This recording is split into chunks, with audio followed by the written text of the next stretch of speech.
Hello and welcome. On today's episode, we are going to be breaking out the mailbag, and I mean it. We're doubling down on it. Your questions, our answers, every Friday here at Choose FI. Welcome to the ultimate crowdsourced personal finance show. This is your Friday Roundup. All right, guys, excited to dive into the mailbag this week, and help me with this, I have my co-host Brad here with me today. How you doing, buddy?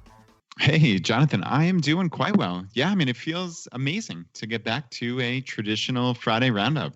I could definitely get used to this. When are you going to come join me back in the studio, man? It's kind of getting lonely over here. I got the lights set up. It's totally dialed in, and you're just hanging out at home. I am practicing a very, very safe social distancing. So we will see. But yeah, I do long for the days that we can get back to it for sure. It's coming. At some point, it's coming. I don't know exactly when, but I feel optimistic that winter has come and spring is coming, just delayed by 3 or 4 months. So anyways, I know what we decided we wanted to do this week is really double down on doing some mailbag questions. I know it's something that we enjoy, and over the last, the gauntlet that's been the last month or so, we really haven't gotten a chance to do any. So we're going to dedicate this whole episode for that, I think. And to help us with this, MK, you're here as well. How you doing? Great to be here. So where do we want to start? Do we want to start with reactions to Big ERN's episode on Have We Seen the Bottom? Yeah, Jonathan, let's talk about Big ERN. I mean, I know you mentioned the word optimism about 30 seconds ago, and I think that was my big takeaway from this episode with Carson is how shockingly optimistic he was. I was really taken aback, frankly.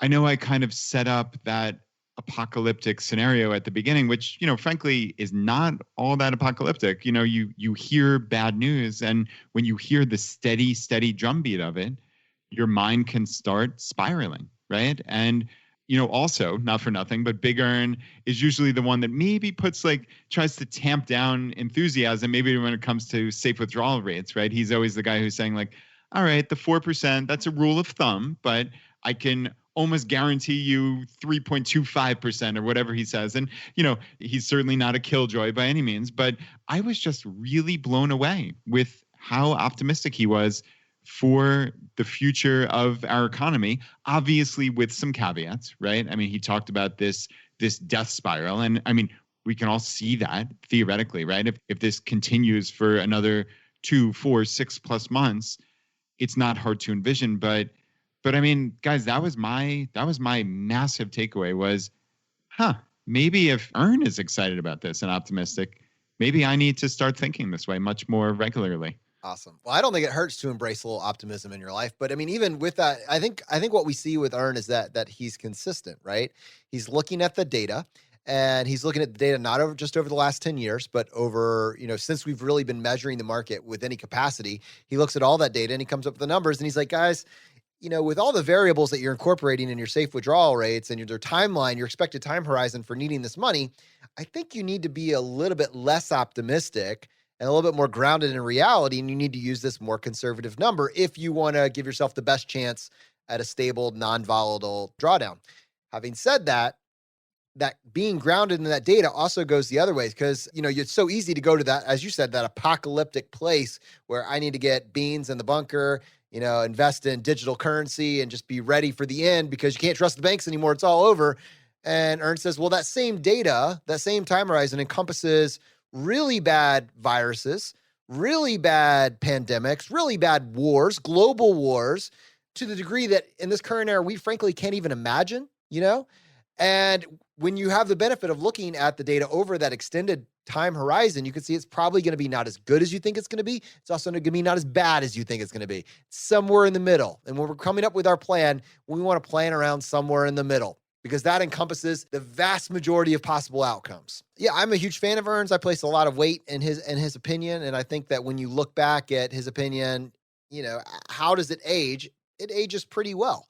It doesn't mean that you don't adapt or change when you get new information. You can't have this one opinion and you will not ever deviate from it, no matter what new information comes across. But it's important for all of us to, as we get new information, as it makes sense, to make calculated changes, but not do so from a place of fear or panic, and not do so from a place of unbridled enthusiasm either. Rather, this is part of our plan. Yeah, and I think going back to what you said a minute ago, the hallmark of an intelligent person is taking in new information and synthesizing it and determining how to move forward, right? And potentially changing your mind if the facts on the ground have changed. And I think that is critical. And obviously you were joking there with the apocalyptic, the bunkers and the, hey, let's put all of our money in crypto or something insane like that. But, I think when you look at the economy, you see potentially unprecedented things. Like I was talking to a buddy yesterday who runs a chiropractic office, and he's like, I never envisioned in any of our disaster planning, and that's actually what I want to come back to is disaster planning, but I never envisioned money going down to zero, right? Like what kind of business in any of their disaster planning? I know we did that at ChooseFI and, for months because we practiced the tenets of financial independence. I was there at those disaster planning meetings that we had. And let me tell you what, this exceeded our expectations as well. It certainly did. And you, you are the unbridled optimist in our leadership team here, certainly. But, I think what this comes back to is financial independence and the importance of it, right? I think that to me is what gets me so worried. And again, why I'm so happy hearing Carson's optimism, because, when I think about society, I think about hundreds of millions of people who have no money saved up. I think about businesses, even quote unquote successful ones who, when you read about them, they have 6 weeks of cash on hand, massive businesses. I read about literally McDonald's having 6 weeks of cash on hand. Because again, who could envision it going down to zero, right? Like nobody planned for this, or effectively zero, right? So I think that's where my mind went with a lot of this stuff. But I think Carson's contention is if we can get back to some semblance of normal before this death spiral takes hold, because again, he wasn't being a absurd optimist. He was saying clearly at some point there will be a death spiral, but if we can get back before that happens, then we had a robust economy before. People are looking. People are just craving. I see this in my own life, to get out, right? When things get back to normal, when it's safe to get back to normal. And of course, that is what we're, very, very important that we're saying when it's safe to get back to normal. The floodgates are going to open. We're going to go to restaurants. We're going to go to bars. We're going to support our local businesses. And I think people are going to do that en masse across the country and across the world. So there is that pent up demand. Clearly, there was a robust economy beforehand. I think many businesses are going to come back because what's the alternative, right? Are landlords just going to throw out thriving businesses because they potentially couldn't pay a month's of rent? No, of course not. That it's just unrealistic. So I think in my heart of hearts, there is a very, very plausible scenario where when we get back to some semblance of normal, things are going to thrive. And I have to say, Jonathan, listening to you, who I thought you were a crazy optimist, and listening to ERN, it makes me feel better. It frankly does. I totally understand that you thought I was a crazy optimist, and in a vacuum by myself, it was just that optimism. But the data is increasingly supporting the fact that we can bring this thing back. It's going to come back together. It is not, and I want to say this clearly, it is not to say that coronavirus is not a very scary, dangerous virus. We have good friends that got it. I do not know anyone personally who died from it. All of us probably know someone who died from this. This is a really bad, dangerous bug. It also was not the zombie apocalypse. It can be both of those. And it's not to say at some point, hey, the zombie apocalypse, that's a pretty scary thing. It's probably going to happen at some point. Not today. Didn't happen this year. So since we're inside the middle, right? What we find now, and we're kind of at this intersection point, this fork in the road, COVID-19 and the economy are going in two different directions from here on out. They're kind of separated from each other. Now, neither of those directions is straight back up. I just want to point that out. It's not to say that either of these, COVID's not going to just disappear. It may never disappear. It might disappear. We don't know, but it's not going to disappear anytime soon. There continue to be new cases, new deaths, but the economy and COVID, their fortunes are increasingly separating from each other. Not entirely, but separating from each other, because the decisions that we make as a society, as a country, as an economy, they need to be grounded in reality based on new information that we're getting. We need to proceed with caution. But if we do it right, as ERN was saying, we decided to go to this pause together. We voluntarily accepted the pause to make sure that our healthcare systems did not get overwhelmed. And thankfully, we have seen that that has not been the case, right? There has been shortages of protective equipment for those on the front lines. That is super sad and it's scary. There has been hotspots, really bad hotspots in areas, but we haven't seen the overflow happen into the other areas. Thankfully, a lot of those that have been set up have not had to be used. And we're starting to see data come out that this thing is now trending steady or declining, even in some of the worst areas. We're not at the finish line here. This isn't over. We're going to be talking about this for months and months. But what it means is the decisions that we make as we figure out how to strategically reopen have to be done very intentionally, very smartly. And the reason for optimism here is that because as a country, we voluntarily hit pause, that means that we can also voluntarily unhit pause. And ERN was saying that when you look at the data, those quick declines, because we opted into this, means that we can also opt out very quickly as well. That's room for a lot of encouragement. And now, Brad, as you were talking about earlier, we know the industries that are most affected, and they don't have to be all industries. Not every industry has to be crushed by this. There's a lot of room for optimism here. Not unbridled optimism, not stupid, naive, uninformed optimism, but optimism based on the data. And it's just figuring out how do we proceed in a very smart, intentional, and informed way. All right, MK. In fact, actually, let me set this up real quick. We're going to be doing mailbags. Most of the questions we do from the mailbag actually come because you have emailed us your questions. If you want your question to be included on a Mailbag Friday, just send us an email to feedback@choosefi.com, and we'll be tackling your questions on our Friday episode. So, MK, our first question, what do you got for us? Okay, this message comes from Jeremy. Hi guys, thanks for all that you do for the FI community. Quick question. Jonathan, in a recent pod, you mentioned paying off your mortgage early is a current focus for you. I'm curious as to your strategy for doing so. Are you making additional payments each month? Are you putting that extra money in the market to earn a bigger return, similar to the strategy used by one of your guests, Ariel? I think I've run every possible scenario on how to put my extra funds to work, and I'm still confused on the best option. Any insight on your chosen path would be helpful. Thanks. Interesting. I actually remember saying very intentionally, I was not paying off my mortgage early. And that's actually predicated on a few different episodes that we've done.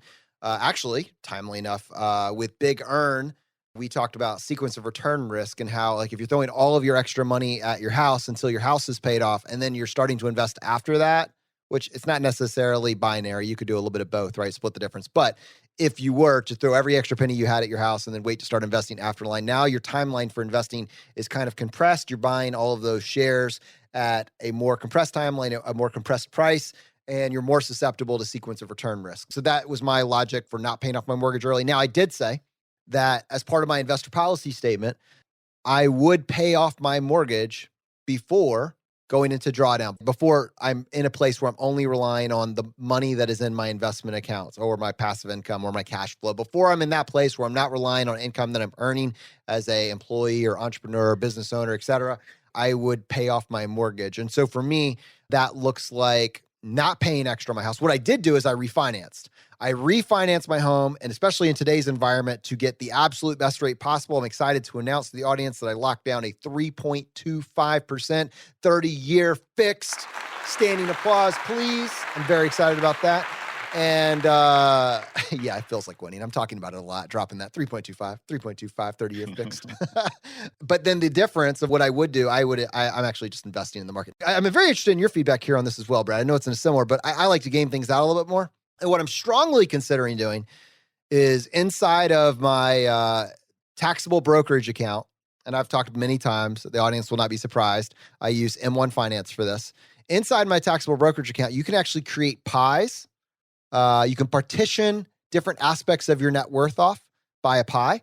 And what I was thinking about doing, and I'm not there yet, but I was thinking about actually partitioning off pieces of my pie to have different goals in mind to represent, here's the money I set aside in lieu of paying off the house. So here's an example of this. You know, I'm also a little bit more aggressive with my emergency fund. So your emergency fund, very short timeline, you might need this at any point. It would be a very conservative pie, right? Your home mortgage, you might need this money in like 15 years. Maybe it is like a moderate conservative pie. And then my long-term investing horizon, that's super aggressive, 100% equities, right? So what if you could kind of partition out my 100% equities path, all right, here's my goals for my home. I need to make sure that at the end of this period of time, like the money's there, I can pay it off. Maybe that's like a not quite as aggressive of a portfolio. I'll have to explore what that would mean later on. And then my emergency fund, all right, I need that to be much, much more conservative. So all of these I can actually set up as individual pies inside of M1 Finance. So I game out my goals inside of my taxable brokerage accounts, but I do not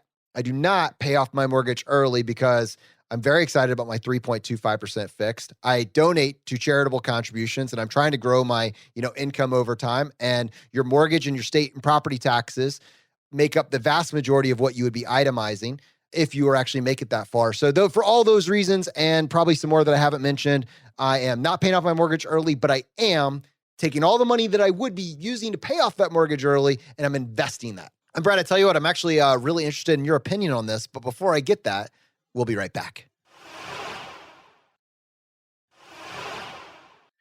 Yeah, this is great. So you're, in essence, by doing that, you're accruing the psychological benefits, right? Because I think when most of us talk about paying off our mortgage, we talk not in terms of math, because we understand that in all likelihood over a 30-year period, it is subpar mathematically and ultimately in your net worth to pay off the mortgage as opposed to investing.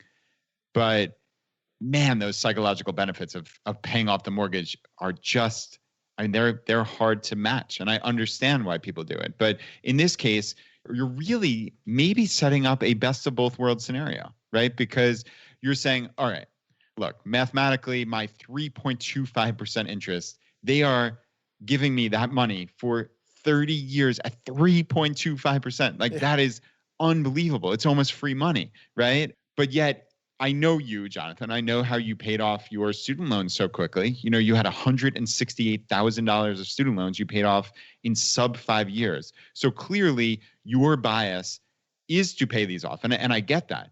But what you're doing here is you're saying, all right, the additional principal that I would be paying on my mortgage, and instead of just sending it off to the mortgage company and only basically realizing a 3.25% return on this, I'm going to put it into, in your case, M1 Finance. I'm going to even segregate it into one specific section, and then I can track it, right? And it's like a horse race then, which is actually kind of cool. Like, I think in all likelihood, again, unless something insane zombie apocalypse style happens over the next 30 years, you're going to beat 3.25%. It's almost impossible to imagine a scenario. Clearly, we couldn't have imagined this scenario happening, over these last couple of months. So you can put disbelief maybe not quite as aside as normal, but it is genuinely hard to imagine over 30 years that you're not going to beat 3.25%, and you're going to get to see it. And frankly, for those people, and you maybe, who want to pay off their mortgage early, you can do that at any time, right? Like the money's sitting there. It's in this account. You see it. It's probably named Jonathan and Danny's early payoff amount. So you psychologically, again, you're getting the benefits of it, but you can realize that at any time. So yeah, I like the idea. I thoroughly approve. Nice. And so this is actually the interesting part as I get better at this, right? So hear me on this. Everyone hear me on this. Brad is 100% equities, right? I have no experience with less aggressive portfolios. I'm used to being 100% in on equities, and it simplifies my asset allocation. But I just described to you two goals, one, the home, and then two, the emergency fund, that I would like to build a much more conservative asset allocation around and keep it partitioned inside of these little pies.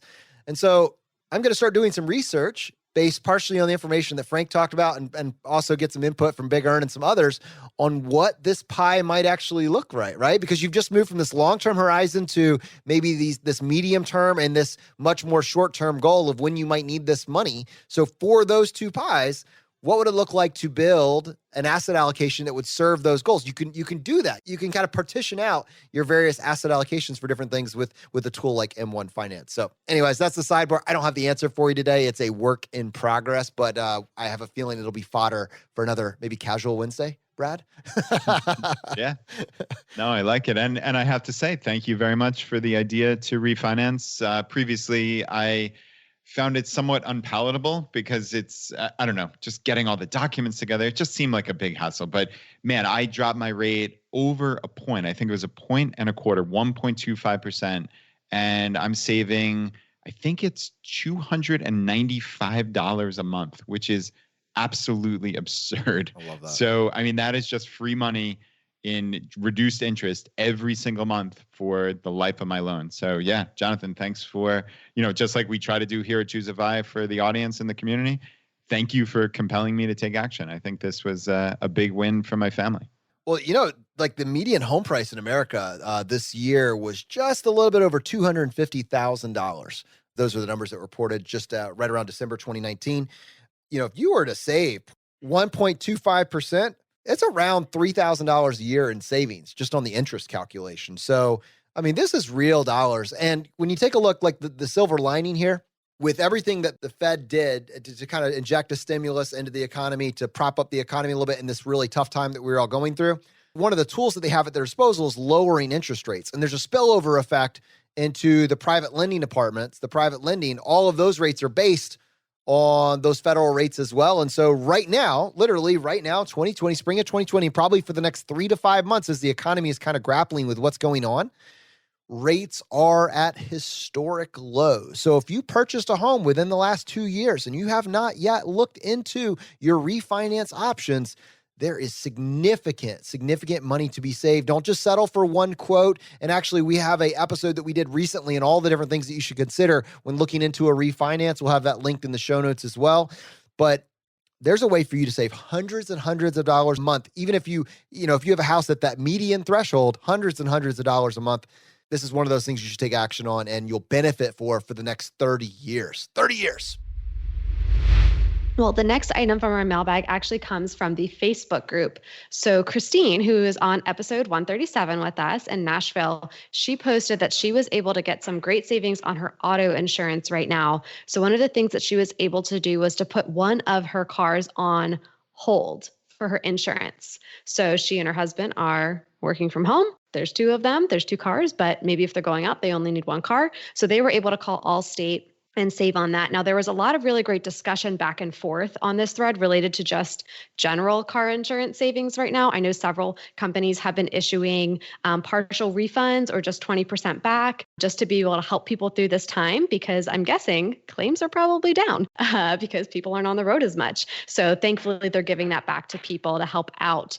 So I, reading this, of course, put on my old dusty insurance agent hat. So I was really excited to see this because this is an option that doesn't get discussed a lot. And I will say, if this is something that you think could work for you, contact your insurance agent, because your policy based on your situation, your state, your company will vary. But a little known thing that you can do is put your car insurance on hold.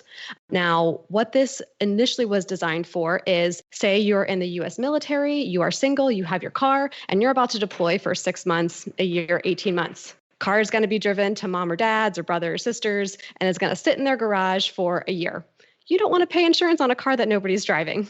So you can put it on hold. So you as a driver are still insured. So maybe when you come back for leave, you can still rent a car and drive it, but you're not going to actually have access to your vehicle and your car. It's just going to sit there. They also do this for snowbirds, the migratory birds of Florida here, where some people live half the year in colder states in the summer, then they live half the year in warmer states, usually when they're retired. And sometimes they just leave maybe a not as nice car behind in Florida when they're not here because they know they need to get around. They just don't want to drive it back and forth across the country. So for 6 months, they can put it on hold. So it exists, it's living in its garage, but it's not going anywhere. Nobody's using it. That's what this was initially designed for, is for, you're not touching that car for a long time. Extreme situations. We're kind of in an extreme situation. So if you currently are saying, I have not driven my car, I haven't even turned it on for 40 days, with this caveat, you can turn the car on in your parking spot in your garage, just run the engine, turn it off.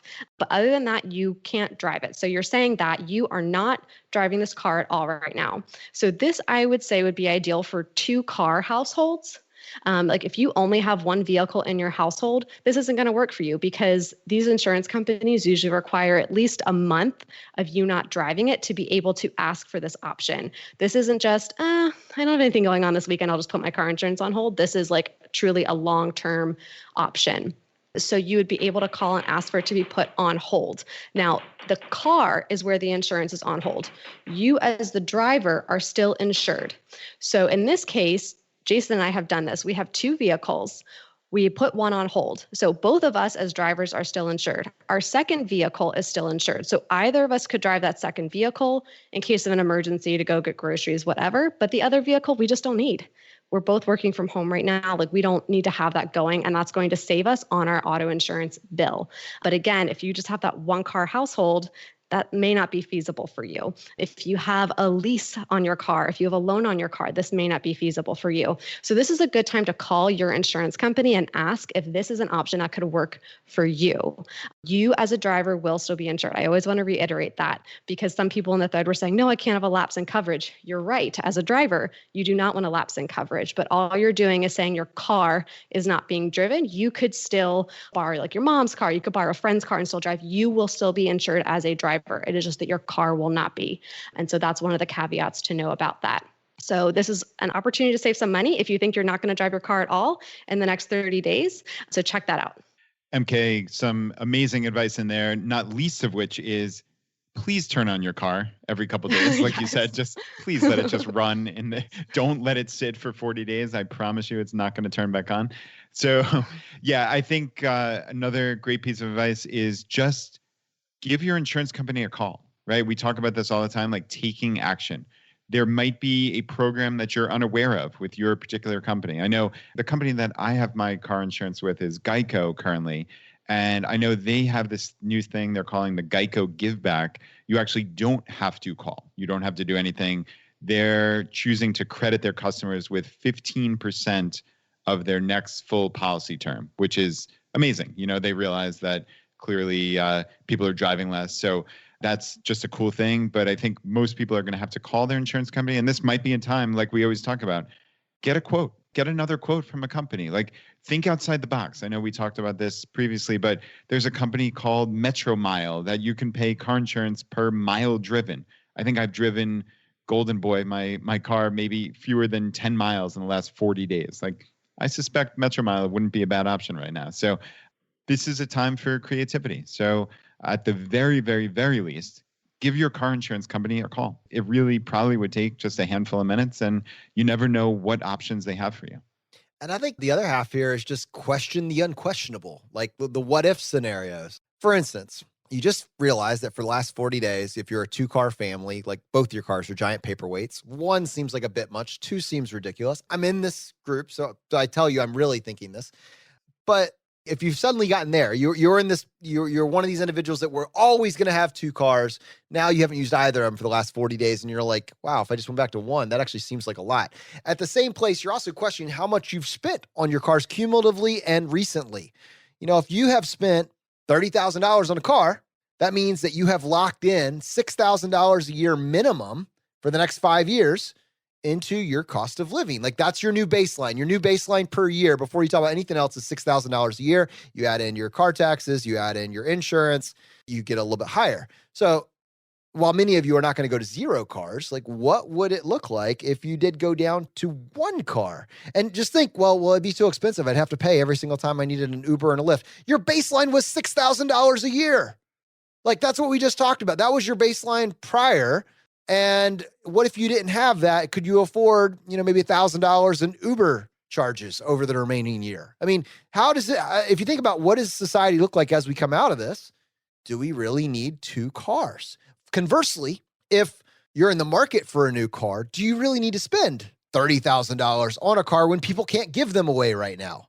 Right? Like, they can't sell them. They can't give them away. Like, what a buying opportunity if you're in the market for a car. In fact, I was thinking back, it was episode 167. We spoke with Rob and Rishawn, and one of the things at the end, she dropped this knowledge bomb on us, like how she goes about getting the ridiculous deals on cars. So she identifies the make, the model, the year of what she wants. And then she sends like this, Brad, if you think about it, that HVAC letter that you were always contemplating sending, she actually does it. And she sends it to dealers in the area. I got her to send us a copy of it and put it on the show notes for this episode. But just to kind of give you an idea of what you might do, this is from her, quote, "When I'm shopping for a vehicle of any kind, I send the email below to at least 10 dealers within the area. I've had the best luck with small dealerships. It's fairly simple, but it works." Wow, simple works better. Even amazing. "Hello, dealer of choice, insert name here. I'm in the market for a new vehicle. I have a down payment and an excellent credit score. I am seeking the following: 2017 or later, Nissan, Honda, or Toyota. 4-door sedan, less than 60,000 miles. No black or white interior or exterior. $11,000, including tax, title, and license. Do you have anything that would match this? Now, this is a template, right? You've identified the dealers that you're going to send this out to. You have the criteria of what you would consider acceptable. Let someone else take the depreciation hit. Who are those suckers that purchased a car right before all of this went down? And then there's you scooping up the remains at pennies on the dollar. This could be you, this template. It's on episode 167. Go to chooseify.com/167. Just copy that, give it a shot. I'd be shocked if you didn't save literally thousands and thousands of dollars. The car that you drive will not make or break you. You gotta look the part to be the part. But the car that you drive and how much you spend on the car will have a very real outcome on how quickly you reach your number. And for the exact opposite reason that you think, when you haven't built a baseline of $6,000 a year into your budget because you're affording the payments on the new car, you are able to take that same interval of time, that 5-year window, and make massive progress on your path to your number. All right, MK, we had a couple of amazing voicemails come through. I'd love for you to set them up right now. Absolutely. So we had a great email come in from Allie, who is one of our regular listeners, who is an expat currently living in China. And as you can imagine, she has been dealing with true quarantine much longer than we have been, and has some great perspective that she can offer us as far as what her and her family have learned and experienced. So she called in with a great voicemail summarizing what they've learned. And I think we're all going to get a lot from that. Hi, Brad, Jonathan, MK, and the Choose FI community. My husband, Ron, and I have been loving the daily shows. Way to pivot and really respond to the needs of the community. I'm calling in today with a bit of our FI social distancing story. We live in Shenzhen, China, which is in the province that was the second hardest hit by COVID-19. And we've been social distancing since January 24th. So Wow, Ron that's a long works time. as the head of marketing at an international school here. We have 4 little girls aged 9, 7, 4, and 4. And when our school went on Chinese New Year holiday in late January, we had no idea what was ahead. Honestly, the first few weeks were fun. Home learning was really novel. It kind of felt like vacation. And then around weeks like 3 and 4, the vacation wore off. Real life settled in, and Ron and I, we really had to look at what we wanted life to look like over the next few weeks and months and make adjustments to how we were spending our time and our resources. Ron and I are early on in our FI journey. We paid off the last of our consumer debt in January. We've paid off about $35,000 in school loans, and we rent for about $1,400 a month, and we don't have any car payments because we don't have a car. You don't need one here. We use public transportation. And we've now saved about $11,000 into our $24,000 nest egg. And we plan to have the rest done by July. Oh, that's So that's awesome. a bit of our amazing progress. background on our family and our FI situation. And I know a lot of the Choose FI community is really struggling right now. And so I wanted to share some of our insights related to FI and just some related to life during these unprecedented times, in hopes to bring a bit of positivity, joy, and maybe some strategy to the community. So the first piece here is that our spending has decreased greatly, which is fabulous. We're not traveling, entertaining friends, going out for meals, going to the movies, any of those extras. So in March, we were able to save an extra $750, which was a massively unexpected blessing. And we were able to put that towards our emergency fund. We've also been able to pare down our food budget to about $1.50 per person, per meal, per day. Brad, she's Now, one up. my husband is a ninja when it comes to grocery shopping. So in China, we have to do our grocery shopping every day. The fridge is too small to keep produce, and honestly, produce doesn't really last very long here. So Ron goes out every morning to the local open market to do the shopping. And he's built up quite the reputation with the guys for buying up all of the slightly rotted fruit at a massive discount. And then we make smoothies out of them. He even got a 65% discount off of 20 pounds of oranges yesterday. Yes, 20 pounds. Now, we have a big family, right? And it was a win-win because the guy had overstock and he couldn't display them.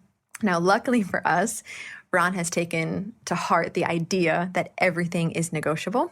And I imagine during this time, no matter where you are around the world, you could do a fair bit of fair negotiation for your purchases too. Now, in terms of cramped spaces, our apartment is about 1,200 square feet. We live on the 5th floor of a high rise, and we needed to carve out a bit of workspace in our bedroom. And so I came home one day to a lovely, albeit used looking desk in the room. And Ron wouldn't tell me where he got it. And so that means, my friends, that it came from the trash pile, which I have confirmed that to be a fact, by the way. And before FI, I'm not sure I would have let that fly, if I'm honest. But FI goals trump all. We have a hashtag going in our house. So during this time, we can all be a little creative and loosen our expectations of an ideal reality now and go with the flow. We've also been able to cut our electricity bill by a whopping 75% by simply buying a couple of $10 fans and just refusing to run the AC. We've been hanging more laundry on our balcony, again, as we live in the high rise, instead of running the dryer, right? So we can see where you can skimp on utilities, even though you're likely in the house way more than usual. It just takes a bit of intention. And then relationship-wise, I am so grateful for this community. We've actually found a Choose FI community based out of Shanghai, which we've been connecting with. And for Ron and I, solidarity and choosing FI is really keeping us sane and on the same page, which is another huge gift. So together, we've listened to more podcast episodes, read more finance books, done more tracking, planning, dreaming during these 60 some odd days than ever before. And it's really giving us hope and keeping us on track. So stay connected. Make sure you're doing things together as a couple and as a family that are important to you so that you don't feel isolated and lonely even in your own space. Ron and I also get to take the dog for a walk each afternoon, and it's our connection time and just some brain space to think and to dream together. And so just today we were talking about cutting down our food budget a little bit more. Maybe we can get to like $1.25 per person per meal. Doing a little bit more rice and beans, if you will, to kind of buffet us in maybe a bit of anticipation for the unknowns that lay ahead. But it's really a massive blessing to be putting some constructive brain power into knowing which levers we can pull in this season of our FI journey. And then the last little bit here for things that we've done, we eat whole food plant-based, also gluten-free and dairy-free, and this lifestyle has saved us loads of money. For us, it was medically necessary for some of the things that we have going on in our family, but dairy and meat in China is wildly expensive, and fruit and veggies are super reasonable and plentiful. So maybe for you too can look at switching up your typical meal plans to save money that way. I mean, and the reality is everything else is shaken up a bit, so why not? We can also look at further cost savings in areas that maybe weren't possible before, right? And so you can take extra thought to this now and put it all aside in case something does happen with your income in the near future. Communication is super important. You want to be in constant communication with your partner on what you need and sharing ideas on how to maximize your routines, finances, throughout the day as you learn how to fine-tune your new normal. And then stay flexible, right? So what worked today might not work tomorrow. So we can be open to changing with the needs as they shift. Keep exercising, eating clean, supplementing, getting sleep. All of those are really non-negotiables in our house for our mental and physical well-being. And if you have homeschooling kids right now, I loved that show, the Accidental Homeschoolers show that you guys did. It really was really releasing for us in terms of some of the stress we was experiencing. So just don't stress too much if your kids are small like ours. They're going to catch up.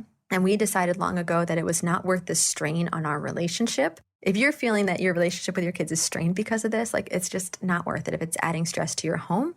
So we've shifted our focus onto the more positive habits of perseverance and planning and risk-taking as they adjust to something new as well. We're all adjusting together.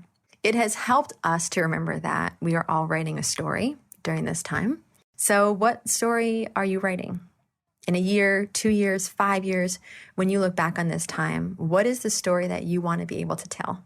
What did you start during this time? What did you stop? Who did you help? How did you make a difference? What did you learn? How did you grow? What did you overcome? What did you intentionally role model to your kids? There's so many questions that you can look at to keep you on track daily to ensure that you're making the most of each and every one of your days. So you can choose a couple of questions like that resonate with you, and then you can keep them out in front of you like a compass to keep you on track. So to you, Jonathan, Brad, and the whole team at Choose FI, thank you. A massive thank you from the bottom of our hearts. Choosing FI for our family has been the most impactful thing that we've ever done for our future. And the best part is that we're just getting started. There's so much greatness ahead. And there's so much ahead for each and every one of you out there as well. So thank you for the work that you do at Choose FI. It truly is life-changing. Brad, I think Allie just came on our show and just mic drop closed it down. That's amazing. Yeah. I jotted down, that was a master class on FI and life optimization, like a 10-minute master class, right? I mean, think about how many themes from our first 3 years were in there. I mean, the Allie will provide, right? She said, FI goals trump all. And that's interesting, right? It's like thinking about life holistically, right? Not in terms of just one situation by one, or thinking about it in terms of deprivation, but thinking it holistically of like, this is our plan. You know, this is our FI goal, and we're going to figure out what works for us to get there. Everything is negotiable, right? There were multiple areas of that. The $1.50 per person per meal, which certainly beats my $2, my pathetic now $2 per person per meal. I mean, there was just a lot, but I mean, for me, what story are you writing? Man, if that didn't bring you chills, I don't know what will. I thought that was a brilliant way to look at this, right? Because clearly none of us would have picked this for the last month of our lives, and maybe the next month or thereabout, couple months. But you always have a choice, right? You always have a choice of what story are you writing about this situation, about your life, about your relationships with your family, about anything. And that is really, I think that's going to stick with me for a long time. What story are you writing? Well, if we didn't have enough positivity, Jared also called in with wins on wins on wins. So if you needed optimism, we've got it for you. There you go. Choose FI mailbag, injecting a little optimism into your weekend. Let's roll the dice. Hey guys, this is Jared, and I just wanted to call in and say thank you. I just left a review on Stitcher, but I couldn't adequately type out in words the emotions and the gratitude that I have for you guys, your team, and this whole community. And I know we're in rather dark times right now with so many uncertainties going on in the world, but I just want everyone to know that hope is not lost and the FIRE movement is not over. And there's no reason to stop pursuing the best version of yourself. If anything, everyone should be pursuing the best version of themselves during this time. My older brother introduced me to Choose FI about 9 months ago with episode 33, Design Your Future with Dominic Cortuccio. And he said I'd enjoyed the episode and that the whole podcast was pretty cool. But I immediately started back over with episode 1. And I am now hundreds of episodes in. And I'm not going to lie, at first I was really confused. I think it took maybe 5 or 6 episodes before one of you finally described what VTSAX was and what it stood for and what that meant. But after that, things clicked. I stuck with the podcast, and I've now learned more than I ever could have imagined about personal finances, self-discipline, myself, how to have difficult conversations, and just how to live an optimized, happy life. I want to share some of the small successes I've made over these 9 months and my frugal win of my life. So I'm 24 and graduate from the Air Force Academy here in a couple weeks. And the Air Force is actually going to send me to get a master's degree in Latin American Studies at UC San Diego in the fall. So I will have had a free undergrad and a free graduate school degree paid for by the military while getting paid to go to school the entire time. Yeah, that's crushing it. Nice job, man. Wow. And I'm super stoked to join San Diego's local group as it's one of the biggest in the country. After grad school, my wife and I will be moving to Ramstein, Germany to work in aircraft maintenance. Then I will likely come back to teach languages here at the Air Force Academy for a few years. I love serving my country, but I don't want to stay in for 20 years. So our goal is to be financially independent by the time my commitment ends in 8 years. So I'll be 32. Since listening to the Choose FI podcast, I can now listen to podcasts in the gym on 2 times speed. Sometimes if I'm super focused, 3 times speed, which means I get about 5 to 8 episodes in a day. And I've also read more books than I've ever read in my whole life. And they've all been either gifts or from our school's library. So they've all been for free. Friends of the library. Big purchase items. I put them on a 72-hour list like you guys have suggested. And it has really helped me eliminate impulse purchases. I also have been using a USA credit card for about a year to practice good money habits. It had a really low credit limit. It was a pretty safe way to start. But today I just got approved for the Chase Sapphire Reserve. So it'll be coming in the mail in a couple weeks. And I finally entered the big leagues. They waived their annual fee for military members, but I've been holding off on applying because I don't spend a lot of money because our stipend here at the Academy isn't very big. So I normally wouldn't reach my spending minimum. I practice patience. And now that I'm commissioning as an officer and moving back home for the summer before school starts in September, I'll finally reach my expense minimum over the next 3 months, but not because I'm spending more money, but just because I waited for the right time to optimize my expenses that I was already going to make. And then my frugal win of the year, my fiance, she is the frugal win of the year. It took me a while to get the courage to talk to her about FI, but once I did, I realized she's actually far more FI minded than I am. She wants a small wedding. When we talked about rings, she also only wants a cubic zirconium ring that she would actually be angry if I spent more money on than I should, because once we do get married, she just wants to wear matching gold wedding bands. She donated plasma to pay for most of her tuition in college. Our goal is to save as much as we can, become lifelong learners, and spend the good years of our lives serving missions for our church all over the world, raising our children with a service-oriented mindset while teaching them the importance of financial independence and being intentional about life. You guys are definitely in my top 5 people I spend most of my time with, even though I've never actually met you, because of how much I listen to your guys' content. And I hope that someday I get to meet you guys after this whole COVID thing has passed, so I can just give you guys the biggest, fattest hug ever for what you've done for me and my future family. So again, thank you, and keep up the good work. That's amazing. And there is no doubt in my mind, no doubt, zero doubt that you're going to be FI in 8 years. You're going to reach financial independence within 8 years. And I do not say that lightly. Wow, Brad. Wow. Yeah, wow. That's two maybe best of ever voicemails right back to back. That, Jared, to you and your fiance, that I just wish you a wonderful, wonderful life. And it sounds like you're well on your way. So yeah, thank you for the voicemail. So this is actually really funny. I know that over the last 4 years, we've released a lot of episodes. I think when we started, we had this thought that we were going to only have Brad, do you remember? I remember, Brad, we'll just do 20-minute episodes. When we first started back in 2017, and we did 2 or 3 of them. Our first 2 to 3 episodes were in that 20-minute range. And then they were about an hour from there. And frankly, we kind of just stayed the course. We were at this 2 times a week cadence. We stayed the course. And then COVID hit and we pivoted, realizing we wanted to do more timely shows 5 days a week. And the compromise was going to be, all right, we're going to do shows 5 days a week to make sure we're getting the information out there quickly. But we're going to go back to a shorter format, somehow forgetting that we had already tried this. And so the shorter format again was going to be, 20, 25 minutes, somewhere in that range daily. You remember that? You remember that discussion? Yep. Came and went pretty quickly. So here we are pushing out 5 episodes a week, all of them approaching an hour long. And I saw this review on iTunes just the other day. And the review says, "You guys have got to stop." I'm gonna read a portion of it. It's pretty funny. I just got introduced. It was a 5-star review, so it was nice, right? Yes, it was a 5-star review. I just got introduced to Choose FI 2 months ago. I travel a ton for work, or at least I did until obviously now. And I thought I'd have plenty of time to listen to all your podcasts with a pretty short time frame. Then you started doing podcasts daily. You're killing me. It's been great, though. I've listened to the first 24 episodes and a few of the ones you've done recently. I wish I'd gotten started sooner and some additional information. Keep up the good work. There's a lot more stuff in there, but I wanted to say we hear you. We hear you. We are going to stop 5 days a week. Having said that, Brad, I think the identity of what we want to do, it's looking back over the last 3 to 4 years and realizing where does this show fit into the universe? What is the role? What is the need? How are we serving the community with this podcast? And I think it's threefold, which kind of maps out to what I'm about to say next. One is to deep dive into topics that are far outside of our community's experience and frankly, our experience, right? To bring on experts, people that understand a topic far better than we do, that can help us as we build, as we design our future.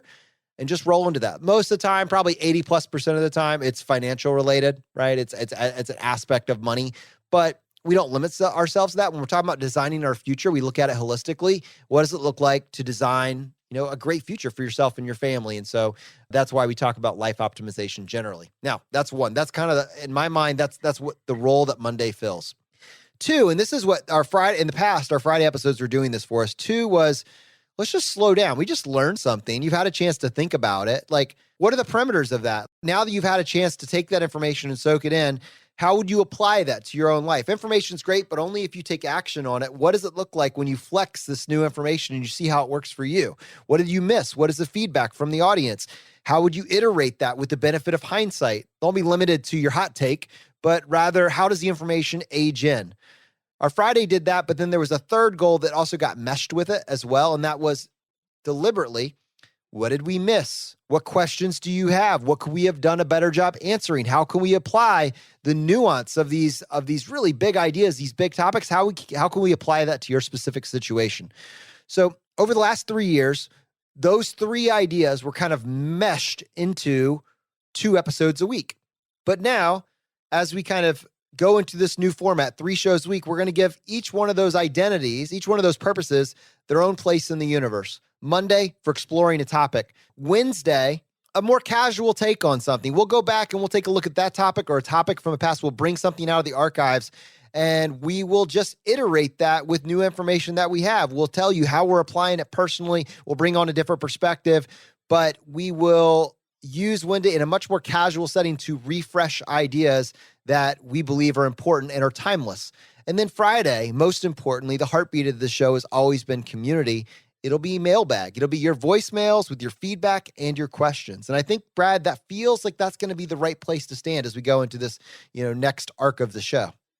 Yeah, agreed. I like the new concept. I like how you laid it out. And yeah, that is always how we thought about the show. But yeah, we tried to shoehorn it into 2 episodes. And I think that's ultimately what comes out of, we increased the cadence during that period of need to 5 times a week. And I think we've realized three sounds like a better number for us, I think, moving forward. And I think hopefully it'll provide a lot more value to the community. Now, one final note as we're speaking about the community. Before COVID-19 and everything that's going on in this world and social distancing and all that stuff, we had announced that we really wanted to see a Choose FI Day. I think one of the themes that you saw in these last 2 voicemails is the desire for community, the desire for being a part of a local group. And I certainly think that you should be. Go to choosefi.com/local. See if there is a group in your area. There's well over 300 groups all around the world. San Diego and China were represented today. So, see if that applies to you as well. I think you'll be pleasantly surprised. Having said that, we are planning on doing a physical meetup day, meetups all around the country where people could find, on this one common day, which was going to be in May. We would try to facilitate that and encourage people to do it on one day, just kind of as a way of saying, here we are and we're better together. Now, in light of what's going on around the world, even as I think to some degree things are settling down a little bit, we have no clear guidance on when we're going to be given an all clear and when really around the country and around the world, it will be fine to do, meetups of any size. We just don't know when that date is. And so with an abundance of caution, we are going to postpone Choose FI Day, which I believe was May 9th. We are postponing that. And what I'd like to do, I don't want to lose this, but rather I want to say, let's postpone it till we can really celebrate this, right? Let's be on the right side of guidelines from the CDC and let's wait till we can truly celebrate this. And then let's enjoy that because so many of us have gone to extreme measures with social distancing. And even as we start to potentially lighten up in various places, we're probably not going to be going en masse to large events and conferences right now, but at some point we will. And when that point is there, we'll announce it and we will make this day happen and it will be amazing. And I think it'll really mean something, but we're not going to rush it and try and fit it in here just because in January or December, we thought May 9th sounded great. So postpone till further notice. And Brad, we'll update everyone when that changes. Yeah, agreed. And like you said previously, when facts on the ground change, you obviously change direction. And yeah, it made no sense to have Choose FI Day in May. But yeah, I love the concept of a celebration. And what we've done and what a lot of our local groups have done is take these meetings online, right? I know a number of our local groups are having Zoom calls just as their regular monthly meetups. And I've been a part of a couple of them already, San Diego and Grand Rapids. I'm going to attend one with Choose FI Stanford, California this coming weekend. And we've been doing a lot of Facebook Live events as well. And I wanted to talk about this because Facebook does a lot of things really well, but they do a pretty terrible job from what I've seen of alerting you to when there are Facebook Lives or how to find them. So we're going to set up a page at choosefi.com/live. And we're going to list all of our upcoming Facebook Lives, as well as send links to the videos for all the prior ones. So we're setting up that page, choosefi.com/live. It is a list full of links to all of the episodes, the lives that you have already done with these topics included. It will also contain a projected calendar for all of the anticipated or upcoming lives and topics that will actually be covered. Facebook doesn't make it super easy to share links outside of the Facebook platform for lives. They don't exist. So the links until it goes live will just point you directly towards the Facebook page. So you can bypass this whole process by just liking and subscribing basically to the Facebook page. Or if you know what's coming up, but you don't know what the link is, just go to choosify.com/live. And at the anticipated time, there will be a link available that you'll be able to click on to go watch the event right there. So that's the two ways that we plan on managing this. And really, we just want you to know, one, that these lives are happening, two, where you can watch them in post, and then three, probably most importantly, because these lives are really for you, especially if you have a question you want answered in lieu of one of the topics being discussed, how you can participate. Choosify.com/live will be established to make that super easy.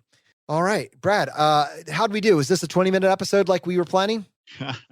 No? Yeah, I don't think we're constitutionally capable of doing a 20-minute episode, but I think it was a very enjoyable episode. So I love those voicemails, and yeah, it's always good to be with you guys. Awesome. All right, please, for the mailbag episodes, we'll keep soliciting it, but send us your questions, feedback@choosify.com. And if you want your question answered via voicemail, again, very easy. Just go to choosify.com/voicemail. We'll be dedicating an entire show to your questions via email or voicemail. All right, my friends, stay tuned, stay subscribed. We'll see you next time as we continue to go down the road less traveled.